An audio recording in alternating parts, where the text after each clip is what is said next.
สวัสดีทุกคนวันนี้จื้อพาทุกคนมากินนมม่วงนี้เลยเนาะคลิปซื้อมาแต่ของเย็นเร็ว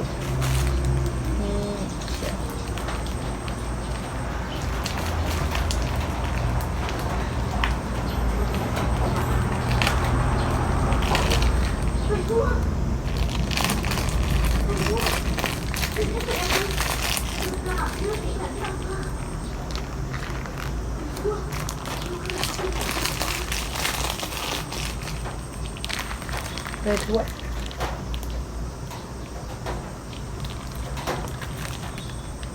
ข้างไปเลย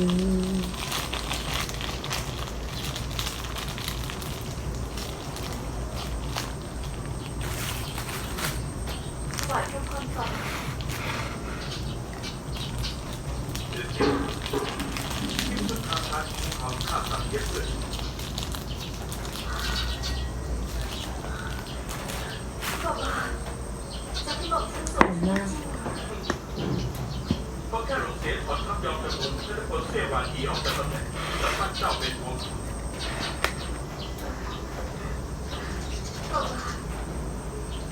แล้วสิ้นสุดทีมันจะจัดการยังไงดีคะจัดการยังไงกันอย่างแต่ความตัดสินใจทั้งหมดก็แล้ว แซ่บไม่ไหวต้องการห้อนกินทบ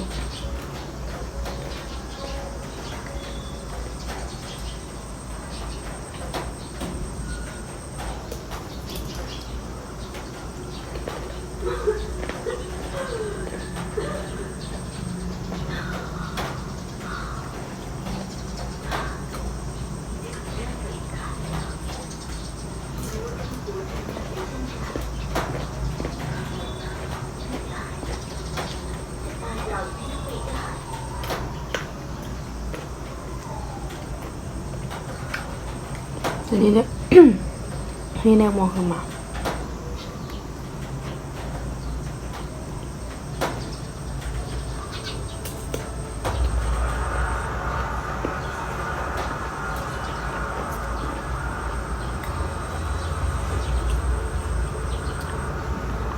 เทียนน้ำปลาหวานเข้าเอาหัวเลย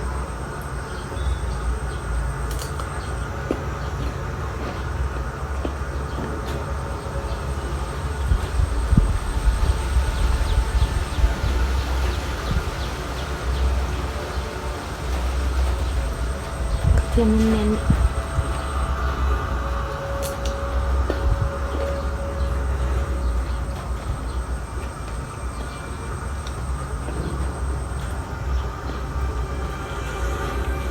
การศึกเป็นยังไงบ้างฟ้าบาทถ้าผมได้กองทัพเสียหายสาหัสไม่ว่าจะรักษาประตูเหนือไว้ไม่ได้แล้ว แล้วท่านตะวันออกเฉียงเหนือที่ไหน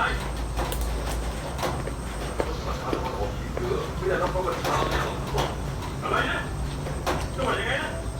ทำไมกล้ากับประชาชนเช่นนี้ มันจะส่งแข่งกับสถานการณ์ตะวันออกเฉียงเหนือแต่ว่าของเตองค์กรเคยบอกเราจะองค์การรักหากทำนั้นเข้าร่วมศึกที่มันรวม รักษาการชายแดนอื่นแล้ว บอกฉันเคยได้ยินท่านปู่กล่าวว่าถ้ารักษาการชายแดนอื่นๆมีแม่ทัพส้มเป็นผู้นำหากแม่ทัพส้มกล้าขัดกับบัญชาในว่าผู้อื่นก็คงไม่รับราชโอกาสเช่นกัน จะพวกไร้ประโยชน์เสียถุงจิตแล้ว ประชาชนได้ท้าเสือสถานการณ์รบไม่ชัดเจน รายงานคุณฝ่าบาทถ้าหลงเสียและอาเซียนเฉียงรวมพลกันอย่างนี้เป็นชิ้นนอกเมืองแล้วไม่ใช่ครับอะไรนะไม่ใช่เสียถุงจิต ง่ายครับ